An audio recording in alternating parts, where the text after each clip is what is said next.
بسم الله الرحمن الرحيم الحمد لله ثم والصلاة والسلام على نبينا محمد وعلى آله وصحبه وسلم ان ضمان الدنك مال بجوتان أصحابتي وإذن سلام إن شاء الله تعالى إله إذن بركيه ما أنت مالن جمعه واي وصود كنا الحمد لله رب العالمين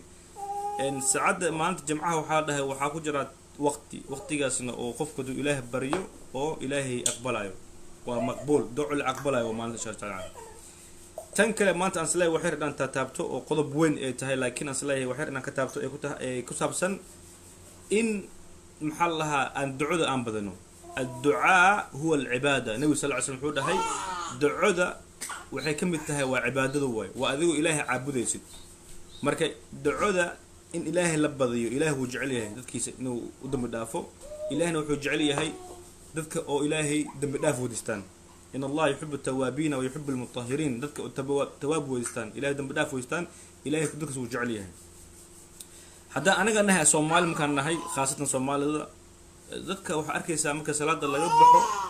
masaajidada waa iska ibr assalaamu alaykum ku sheekh dhaho qof walba waa cararaya meel u socod kala sheeg yaani waxa loo diiday xasalooniga loo diiday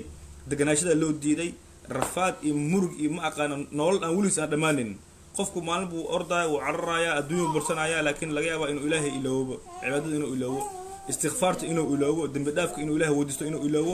وانين إسكن نول ولا بركع دكنا يسكع الرأي حتى وحلقيها وصلاة جمعها وقفك وحال ربا إنه ساعد كهر إماده إنه قرآن أخرستا إنه استسبيح بدستا لكن بدن كنبا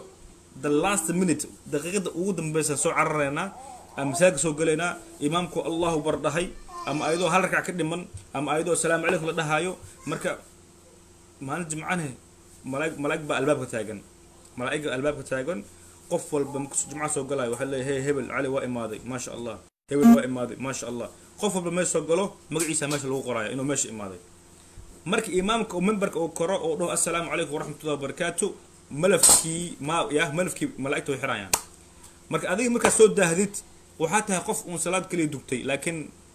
ذكي لو قرايا إنه يكسر قيب قلنا صلاة دي متهيد تاسنا وانا سيب دروا إن شاء الله تعالى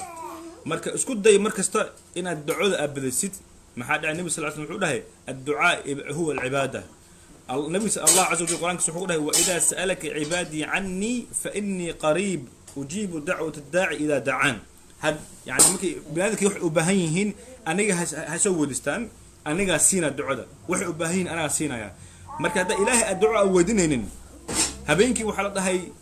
marka la gaaro 2 o'clock ama 3 o'clock saxda habeenkii marka la gaaro الله عز وجل سمد كوادو إيمانايا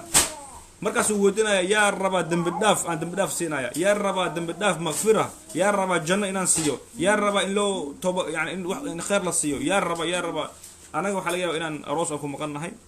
إن أو سر كلاب أو كلمة قناة فدنا أنكو هاي نمشيس وحاليا إن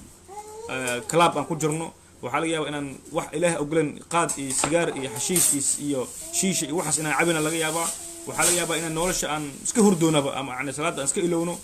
وحالا يابا إن إسكنا هيدا متقنا أو إسكنا نول لكن أو فائدة بدن عن لهم تاسع دي بالكنيسة مرك النبي جن محمد صلى الله عليه وسلم ما أنت دعو أجرت دعو أو أد وبدنجري دعو أو أد وبدنجري إنه أخريه دعو سنرمات إن القبس إن شاء الله تعالى إذا كنا ولا لي هنا يذكرنا أسجد به إن شاء الله تعالى النبي صلى الله عليه وسلم يقول جري اللهم آتنا في الدنيا حسنة وفي الآخرة حسنة وقنا عذاب النار اللهم آتنا في الدنيا حسنة وفي الآخرة حسنة وقنا عذاب النار إلهي الدون كان خير كيس النصي آخرنا خير كذا النصي وقنا عذاب النار عذاب النارتنا نارت عذابتنا إلهي ونذكري نقبل بادي والنبي صلى الله عليه وسلم وكعل على الجري مرك هذه ما أنتم حلقة بهاي هنا كعلس إن شاء الله تعالى سيد النبي وجود ديدت سيد النبي ما أنت قيامة وكوش شفاعة قاضي إن شاء الله تعالى مرك اسكت دي إن شاء الله تعالى إن أتكعل علس أفكار إن شاء الله تعالى اللهم آتنا في الدنيا حسنة وفي الآخرة حسنة وقنا عذاب النار مرك صلاة دكنا سيدنا والسلام عليكم كداولنا اسكت دي أنا بوسك أفدي ستت أنا بوسك أكد دقائق واستغفر الله الحمد لله الله أكبر هذا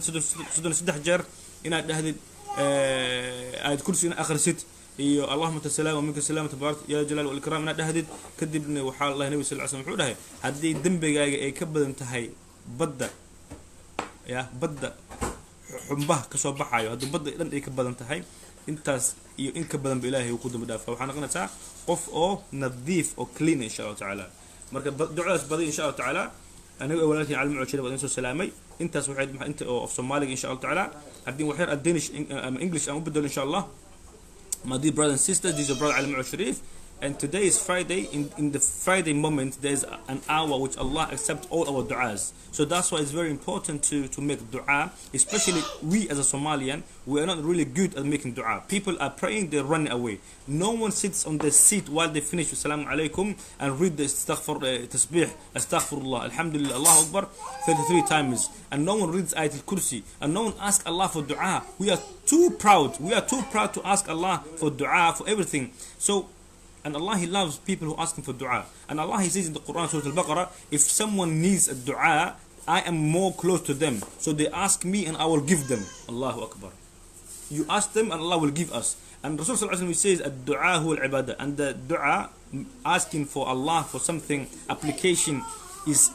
du'a, is good thing to do. So when you do that, Allah will give you. He says, oh, this is my slave, he asked me something. And when you ask Allah for something, remember, Allah will always give it to you. Whether He gives it to you in this world, whether He gives you something bad is going to happen to you, is going to protect against that, or in the Yawm al-Qiyamah, and last day, in the Judgment Day, you will get the result, the dua you were doing this world, you will get at that time, inshallah. So no dua will be wasted. No dua will be wasted at all. So remember, inshallah ta'ala. And there's one special dua that the Prophet Sallallahu Alaihi Wasallam, he used to read more. He used to do a lot of things. He used to continually read this dua. And that dua is, Allah Rasulullah used to say, Allahumma anta salam wa minka salam, Allahumma atina fi dunya hasana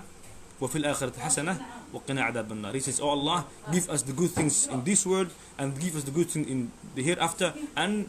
protect us from the hellfire. Allahu Akbar. That was all what I want to share with you today, inshallah ta'ala. If you read this dua,